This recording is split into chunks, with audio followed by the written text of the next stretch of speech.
வணக்கம். நான் உங்கள் கவிநாயகி. காலையில் ஒரு பதிவை நான் பார்த்தேன். அதில் பார்த்தீங்கன்னா, வானத்தை விட்டு நிலவு பிரிந்தாலும், கடலை விட்டு அலைகள் பிரிந்தாலும், பகலை விட்டு சூரியன் பிரிந்தாலும், எங்களை விட்டு நீங்கள் பிரிந்தாலும் உங்கள் அன்பு என்றும் மாறாது. இந்த கவிதையை போட்டு ஒரு 30, 25, 30 வயசுக்குள்ளே இருக்கும் அவருடைய படத்தை அஞ்சலி போஸ்டராக போட்டிருந்தாங்க.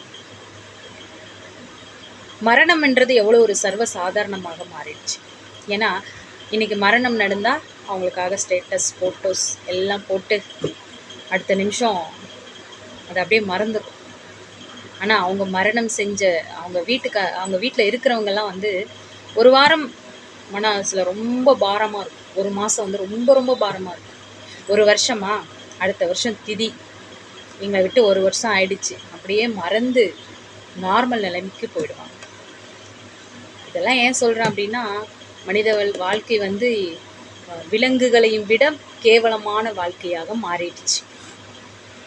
இன்னைக்கு இருக்கிறேன், இன்னைக்கு நல்லா இருக்கேன், இன்னைக்கு சாப்பிட்றேன், நாளைக்கு இருப்பானா இல்லையான்னு தெரியல அப்படின்னு சில பேர் வாழ்ந்துட்டு போயிடுறாங்க.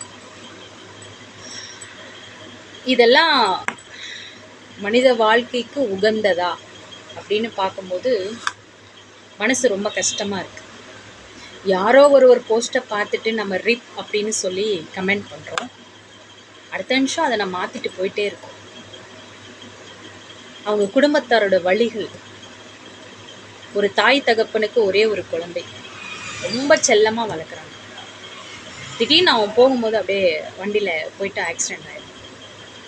ஆனால் போய் அந்த இடத்துல உயிர் விட்ட அவன் அந்த ஒரு நாள் மட்டும்தான் மேலே போயிடும். இந்த உலகத்தில் வாழ்கிற அத்தனை நேரமும் நொடிகளும் நிமிடங்களும் அவனை பற்றி சிந்தனைகள் மட்டும்தான் அவர்களுடைய பெற்றோருக்கு இருக்கும். நிறைய பேர் இன்னைக்கு துர்மரணம் அடைகிறாங்க.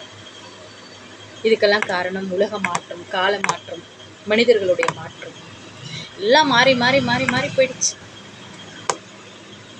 25 வயசு, 30 வயசு, 40 வயசு வித்தியாசமே இல்லாமல் மரணம் வருது. இதெல்லாம் ஜீரணிக்க முடியாத ஒரு விஷயம். மரணம் ஒரு செய்தித்தாள் மாதிரி. இன்றைய செய்தித்தாள் நாளை குப்பையில். அந்த மாதிரி மனிதனுடைய வாழ்க்கை மாறிக்கொண்டே இருக்கு.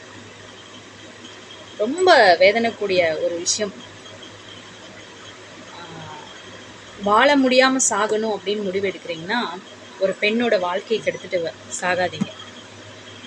அதே போல் ஒரு தகப்பன் தாயோட மனசில் வலிகளை ஏற்படுத்தி சாகாதீங்க. காதலிச்சுட்டு சாகாதீங்க, இல்லை கடன் பண்ணிட்டு சாகாதீங்க. பிறந்த உடனேயும் யாருக்கு எந்த தொந்தரவும் இல்லாமல் சாகக்கூடாதுன்னா கருவில் மட்டும்தான் சாகணும். நன்றி.